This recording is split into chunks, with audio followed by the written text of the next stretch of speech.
पश्चिम बंगाल की राजनीति में विधानसभा चुनाव के बाद शुरू हुई तृणमूल कांग्रेस की अंदरूनी कलह अब संवैधानिक और कानूनी जटिलताओं में उलझती नजर आ रही है। इस पूरे सियासी घटनाक्रम के केंद्र में है टीएमसी की वरिष्ठ सांसद काकोली घोष दस्तीदार, जिन्हें लेकर दावा किया गया कि उन्होंने 31 मई को nationalist citizen party of India यानी कि एनसीपीआई के अध्यक्ष का पद संभाल लिया है। हालांकि विवाद बढ़ने के बाद खुद काकोली ने इस दावे से दूरी बना ली और कहा कि एनसीपीआई के अध्यक्ष ज्योति प्रकाश चैटर्जी होंगे, ना कि वह।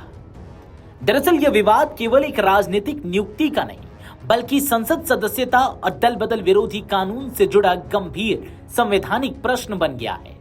यदि काकोली घोष दस्तीदार टीएमसी की सांसद रहते हुए किसी दूसरे राजनीतिक दल की अध्यक्ष बन जाती तो उनकी लोकसभा सदस्यता खतरे में पड़ सकती थी। संविधान की 10वीं अनुसूची यानी कि दल बदल विरोधी कानून के मुताबिक अगर कोई सांसद अपनी मूल पार्टी का सदस्य रहते हुए किसी अन्य राजनीतिक दल का पद स्वीकार करता है तो इसे मूल पार्टी की सदस्यता स्वेच्छा से छोड़ने के रूप में देखा जा सकता है।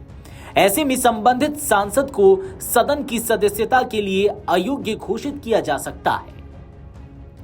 पूर्व लोकसभा महासचिव और संवैधानिक मामलों के जानकार पीडीटी आचार्य के अनुसार किसी दूसरी पार्टी का अध्यक्ष बनना या उसमें पद ग्रहण करना यह संकेत देता है कि सांसद ने अपनी मूल पार्टी को छोड़ दिया है। इसलिए काकोली ने एनसीपीआई अध्यक्ष बनने का दावा अगर आधिकारिक रूप से साबित हो जाता तो उनके खिलाफ दल बदल कानून के तहत कार्रवाई की मांग उठ सकती थी। इसी वजह से विवाद सामने आते ही एनसीपीआई के कथित फेसबुक पेज से संबंधित पोस्ट हटा दिया गया और काकोली ने भी खुद को अध्यक्ष बताए जाने से इनकार कर दिया।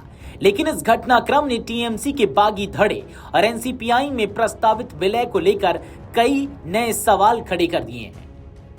दरअसल 14 जून को टीएमसी के बागी सांसदों ने लोकसभा अध्यक्ष ओम बिरला से मुलाकात कर एनसीपीआई में विलय की जानकारी दी थी और सदन में अलग बैठने की व्यवस्था की मांग भी की थी। हालांकि लोकसभा अध्यक्ष ने अभी तक इस विलय को मान्यता नहीं दी है। बताया जा रहा है कि स्पीकर कानूनी विशेषज्ञों और कानून मंत्रालय से राय लेने के बाद ही कोई फैसला करेंगे। सबसे बड़ी संवैधानिक पेच यह है कि संविधान की 10वीं अनुसूची के अनुसार केवल सांसदों का कोई समूह अपनी इच्छा से दूसरी पार्टी में विलय नहीं कर सकता। विलय तभी वैध माना जाता है जब मूल राजनीतिक दल भी किसी अन्य दल में विलय का आधिकारिक निर्णय ले। इस मामले में ममता बनर्जी के नेतृत्व वाली मूल तृणमूल कांग्रेस ने ऐसा कोई फैसला नहीं किया है। इसलिए कानून की नजर में बागी सांसद अब भी टीएमसी के सदस्य माने जा सकते हैं। दूसरी ओर जिस एनसीपीआई में विलय का दावा किया जा रहा है उसके भीतर भी भ्रम की स्थिति है।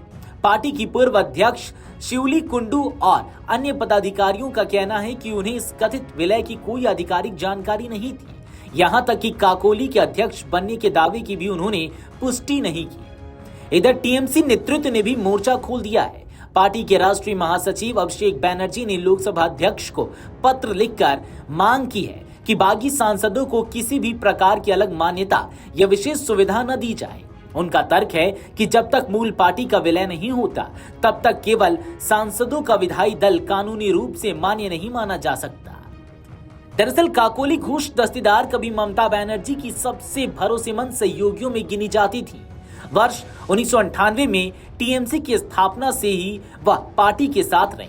4 बार सांसद चुनी गई और पार्टी की मुख्य प्रवक्ता तथा महिला संगठन की अध्यक्ष भी रही।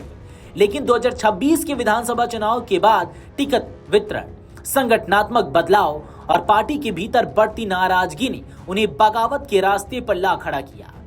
अब सवाल यही है, क्या काकोली और बागी सांसदों का एनसीपीआई में विलय कानूनी मान्यता हासिल कर पाएगा या फिर दल बदल कानून की कसौटी पर यह पूरा प्रयोग विफल साबित होगा?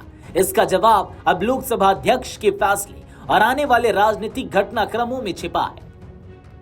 Video desk amarujala.com। अगर आप ये वीडियो YouTube पर देख रहे हैं तो हमारे चैनल को सब्सक्राइब कर बेल आइकन दबाएं और Facebook पर देख रहे हैं तो हमारे पेज को लाइक करें।